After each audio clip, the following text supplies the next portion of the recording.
حضور صلی اللہ علیہ وسلم کو نبوت ملنا۔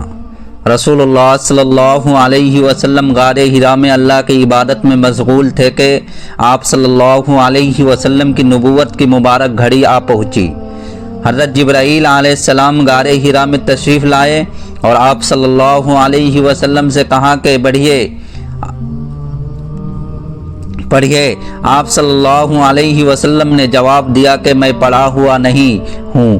رسول اللہ صلی اللہ علیہ وسلم فرماتے ہیں کہ اس کے بعد انہوں نے مجھے پکڑ کر دبایا یہاں تک کہ میں نے اس کی تکلیف محسوس کی، پھر مجھے چھوڑ دیا اور کہا پڑھے۔ میں نے جواب دیا کہ میں پڑھا ہوا نہیں ہوں۔ انہوں نے پھر مجھے پوری طاقت سے دبایا اور چھوڑ دیا اور کہا اقرأ بسم ربک الذی خلق۔ ترجمہ: اے محمد اپنے پروردگار کا نام لے کر پڑھے جس نے علم کو پیدا کیا۔ جس نے عالم کو پیدا کیا۔ یہ حضور صلی اللہ علیہ وسلم پر نازل ہونے والی پہلی وحی تھی اور آپ صلی اللہ علیہ وسلم کا نبوت کا پہلا دن تھا۔ آپ صلی اللہ علیہ وسلم حضرت خدیجہ کے ساتھ ورقہ بن نوفل کے پاس گئے جو نصرانیت کے بڑے عالم تھے۔ انہوں نے اس بات کی تصدیق کی کہ حضرت محمد صلی اللہ علیہ وسلم آخری نبی ہے جن کے آنے کی خبر پہلی کتابوں میں موجود ہے۔ اللہ کی قدرت زمین سے پودے کون اگاتا ہے؟ بیج کو زمین کے اندر دبایا جاتا ہے، اس کا خول بہت سخت ہوتا ہے۔ کچھ بیج اتنے سخت ہوتے ہیں کہ ہم انہیں دانتوں سے بھی توڑ نہیں سکتے،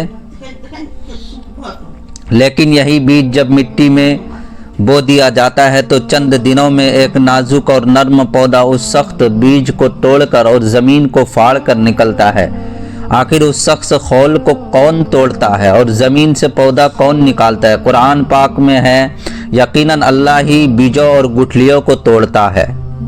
ایک فرض کے بارے میں زکوٰۃ مستحق کو دینا ضروری۔ رسول اللہ صلی اللہ علیہ وسلم نے فرمایا بے شک اللہ تعالیٰ نے زکوٰۃ کے مستحق کو نہ کسی نبی کی مرضی پر چھوڑا ہے اور نہ ہی نبی کے علاوہ کسی اور کی مرضی پر، بلکہ خود ہی فیصلہ فرما دیا ہے اور اس کے 8 حصے متعین کر دیے ہیں۔ فائدہ: زکوٰۃ کا جو مستحق ہے اس کو زکوٰۃ دینا ضروری ہے اور جو زکوٰۃ کا مستحق نہیں اگر اس کو دے دیا تو زکوٰۃ ادا نہیں ہوگی۔ ایک سنت کے بارے میں غسل کرنے کا سنت طریقہ۔ حضرت عائشہ رضی اللہ عنہ فرماتی ہے رسول اللہ صلی اللہ علیہ وسلم جنابت کا غسل یعنی فرض غسل فرماتے تو سب سے پہلے ہاتھ دھوتے، پھر سیدھے ہاتھ سے بائیں ہاتھ پر پانی ڈالتے، پھر استنجا کی جگہ دھوتے، پھر جس طرح نماز کے لیے وضو کیا جاتا ہے اسی طرح وضو کرتے، پھر پانی لے کر اپنے انگلیوں کے ذریعے سر کے بالوں کی جڑوں میں داخل کرتے، پھر 3 دفعہ دونوں ہاتھ بھر کے یکے بعد دیگرے سر پر پانی ڈالتے، پھر سارے بدن پر پانی بہاتے اور سب آخر میں دونوں پاؤں دھوتے۔ ایک اہم عمل کی فضیلت خوف خدا میں رونا۔ رسول اللہ صلی اللہ علیہ وسلم نے فرمایا جو آدمی کے ڈر سے روئے اس کا جہنم میں جانا اس طرح محال ہے جس طرح دودھ کا تھنوں میں جانا۔ خلاصہ: جس طرح دودھ باہر آ جانے کے بعد تھن میں دوبارہ جانا مشکل ہے، اسی طرح اللہ کے ڈر اور خوف سے رونے